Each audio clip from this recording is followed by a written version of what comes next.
A very good afternoon to everybody here. This is the last presentation, so everybody wants to get out of this room as soon as possible. Uh, but I'll try to be as quick as I can. I would like to, first of all, thank the TETRA Association, the exhibitors, the operators, people of Dubai, our customers here, without whom this presentation would not have been possible. Uh, we at Provan are basically a commercial TETRA operator in the country. We are the first and the only TETRA operator in India on date. In India, some key points for a TETRA operator are that you have to have spectrum in 800 megahertz. There is a separate license awarded by the Department of Telecom. The government obviously has a policy to move towards unified telephony and data services. So TETRA fits in very well on that. We are trying to open new market segments for TETRA as well. So it's not only public safety, not only oil and gas, but a lot of other segments. And we obviously offer multiple TETRA radios on our network. Some of the first deployments that we did in TETRA in India, we did the first 800 megahertz ATEX oil and gas contract. We did a steel plant, power plants, construction companies, ports, mining customers, bulk terminal, which is like a small port, and cement plants. So you can see that the spectrum of customers is growing and large. In terms of the opportunity for the operator, I mean, what is the opportunity for the operator? Why should somebody become an operator and try to offer services to the customers? We see that the government has a policy to move the licensing policy to award an overall license to an operator, because what it does is a lot of things. First of all, it minimizes the use of spectrum, because then we have otherwise different agencies going to the government again and again asking for more and more spectrum. It reduces their administration burden, which could be large. There are a lot of bureaucracy involved. It curbs the illegal use of radios in the country. And obviously, it also helps them monitor and audit the network and the users in a much better way. In terms of India, there are two frequency bands. There is the 400 megahertz frequency band, which is 380 to 400, 410 to 430, as in other parts of the world, but that's essentially used for captive networks. 800 megahertz traditionally was also used for captive networks, but now is being allocated only for limited users, because a lot of the GSM users are also coexisting in the 800 megahertz band. The commercial operations are all in 800 megahertz.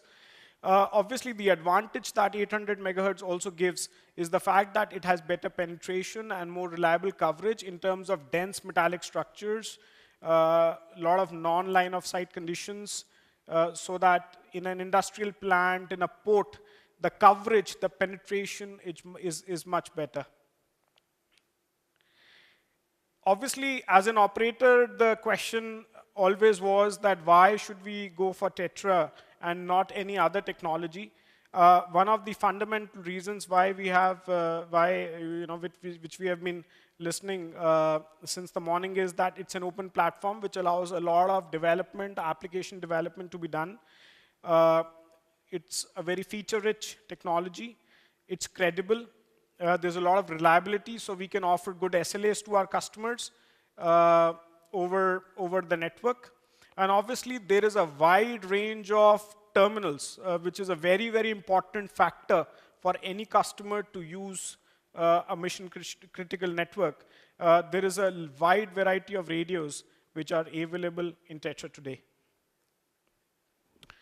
A lot of customers that we go to, they used to say, what is the difference that you bring as a TETRA operator over analog and mobile CUG? I mean, obviously in India, if you look, the penetration of mobile networks is great. I mean, and the call rates are very low. So it is sometimes a challenge for the customer to say, hey, why should I go for a TETRA operator and not use a simple CUG network? But there is a wide difference, and a lot of features and functionalities cannot be met by any other technology as opposed to TETRA in specific. The business model that we have three clear-cut stages where we deploy, we operate, and we support. So we would, first of all, go into a customer, we would design and dimension the network. So we would find out how much coverage he wants, how many subscribers he has. We would provision the network infrastructure accordingly. Obviously, the radios could either be rented or they can be purchased. So it completely depends on the customer and his preferences. We operate the network, which means we do remote monitoring. We can diagnose the network through an IP backbone. We know when the calls have increased because of certain unusual events that may be happening on the network. We can optimize the network accordingly. We can do some reports and analytics. We deploy our own manpower for operations. I mean, obviously, one of the challenges here is that India is a large country. I mean, it's a huge country, so we don't have a nationwide network, but the customers that we have are spread across in very remote areas. So we may be traveling from one regional center, 700, 800 miles without any proper infrastructure and connectivity, and we have to provide support there. We have to provide SLAs. We have to ensure that the customer network is always working. So manpower is a very important factor in that. We train the end users. And then the support. So we obviously, the business model that we have worked out is that a lot of customers that we have huge industrial complexes. They have large ports. We are talking about large steel plants. And they obviously want that all the support that is to be provided has to be delivered from within their premises. So as a result of that, we have provided dedicated support centers to a few of our customers. We have maintenance engineers. We train the end users locally so that we don't rely on support from our offices or from our head offices in the country. So support is very important, and regional support is very, very important. In terms of a clear-cut matrix, in terms of what are the roles and responsibilities. So as you can see, the idea of being an operator is not only to just offer standard run-of-the-mill services, but also to share a lot of the responsibilities which would otherwise fall on the customer. So right from feasibility design to probably also providing certain infrastructure, making the capital expense, the IMPEX, the OPEX, maintaining the radio for them. So we supply multiple kind of radios according to the customer preferences. So we should be geared up to be able to provide certain level of maintenance on the handsets locally. Maintenance of the infrastructure obviously is important to meet the SLAs. Licensing and spectrum, so all the regulatory aspects. So the policy that we have is that we would want the customer to get on with what his primary core of business is, and we take care of his radio communication requirements. So basically, the provisioning works in sort of 3 easy steps. We do the site assessment, we install the network, and we just activate the radios. There's obviously the ongoing activities, which is the maintenance and support, and we keep on growing the network as and when required, according to the requirement of the customer. When we when we went and decided to roll out the operator network, there were certain decision points that had to be made regarding which infrastructure we should be rolling out. So as you can see, we are using the DOM infrastructure, primarily because it's IP-based, it's very scalable.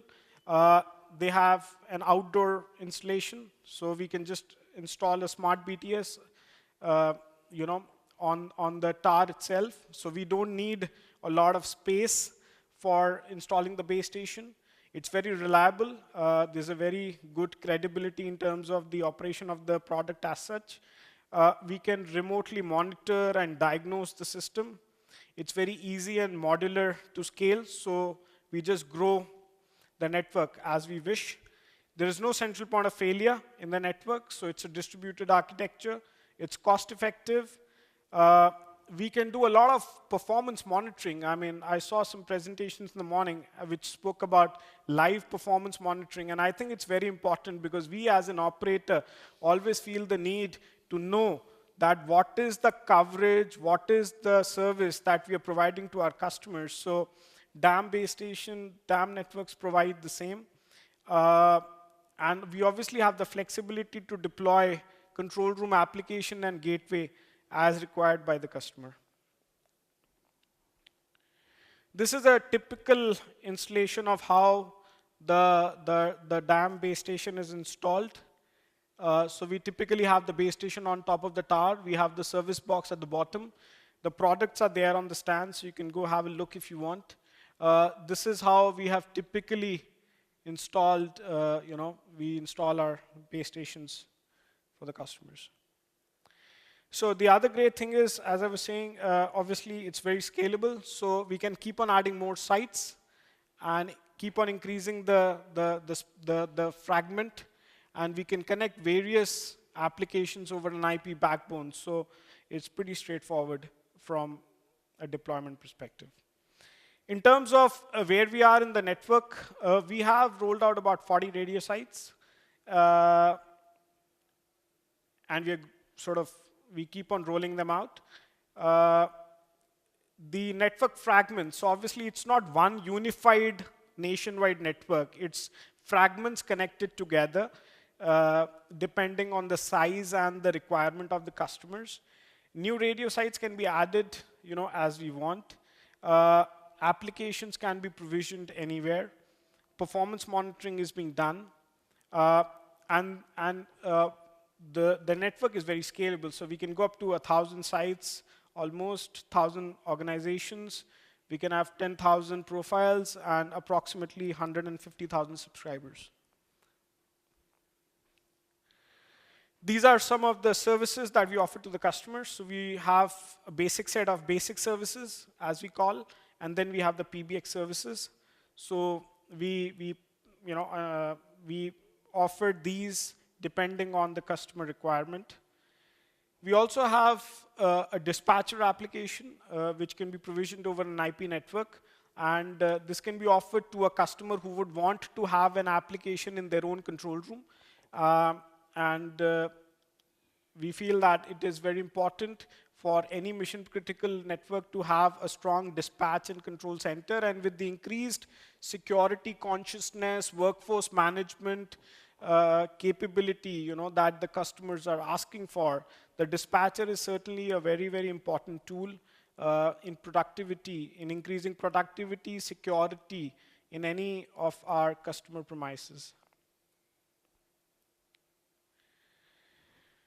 Coverage is very important, so it needs a special mention.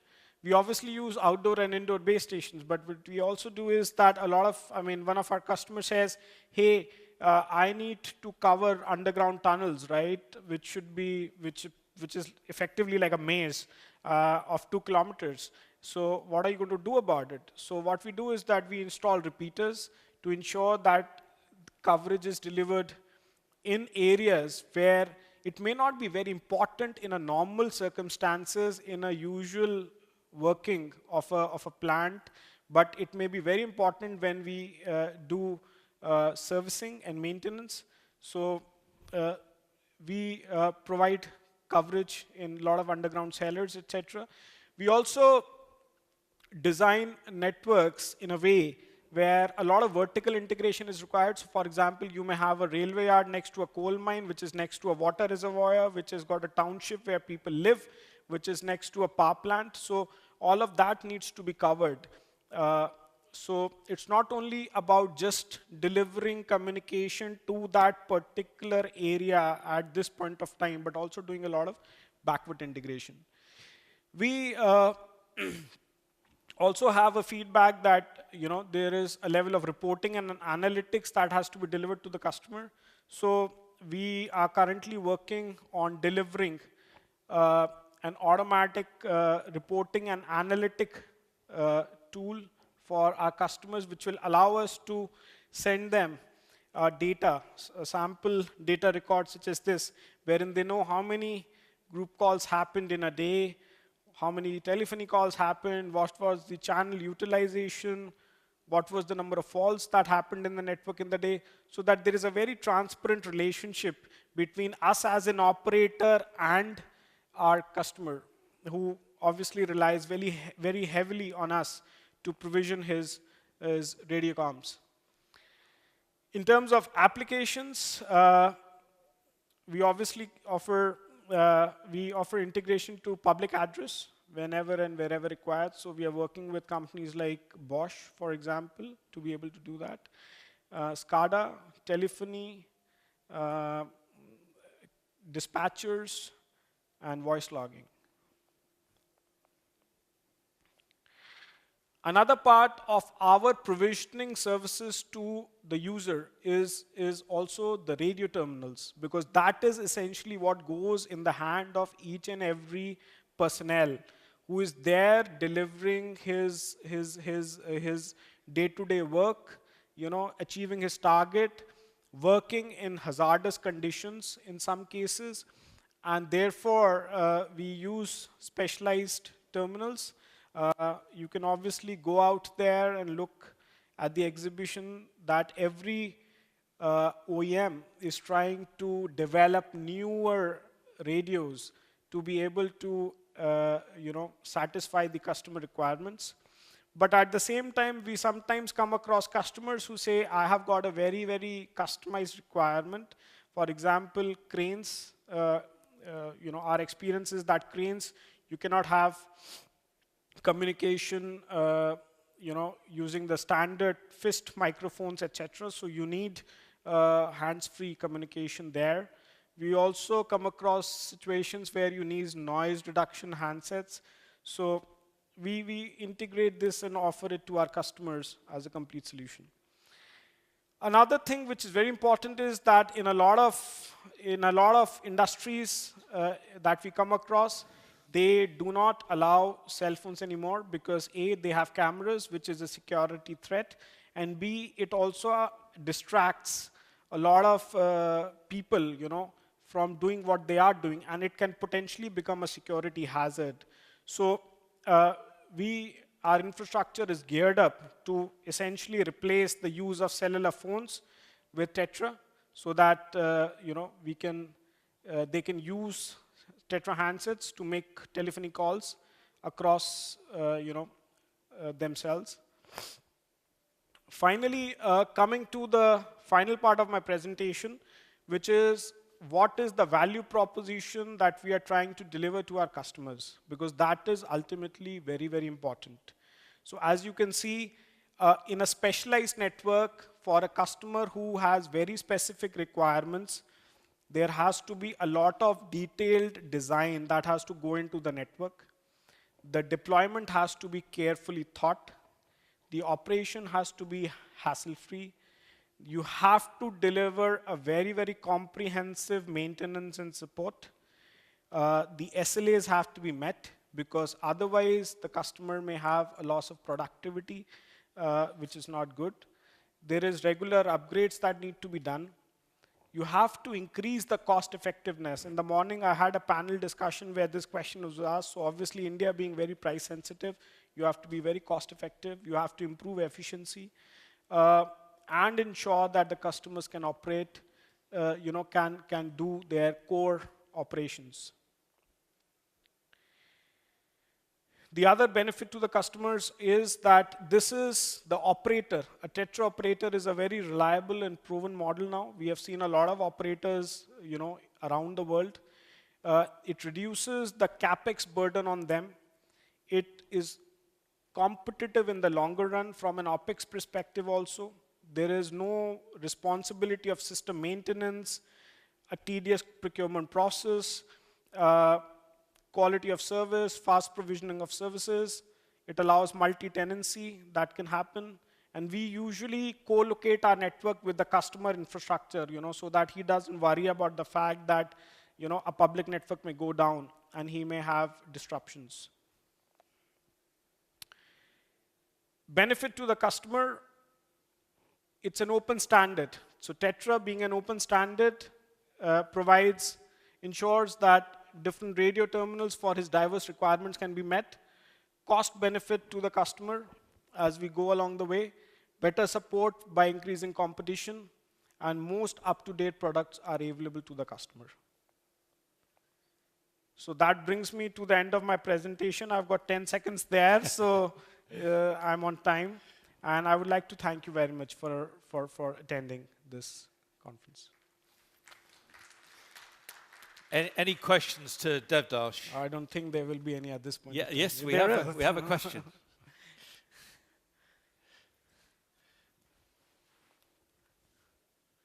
Thanks. You mentioned, sorry, I'm Sheridan Nye from Informa Telecoms and Media. Yes. You mentioned the operator takes the role of taking on the capex burden. Yes. I wondered if over time, does the network transfer to your customers, or do you retain ownership, or how does that work? No, we would retain the ownership of the network, because in India, from a regulatory perspective, the network cannot be transferred to the customers. So it is essentially an operator network. Okay, thanks. Any others? No? Well, thanks then, Devdarsh. That's an Thank you. excellent presentation.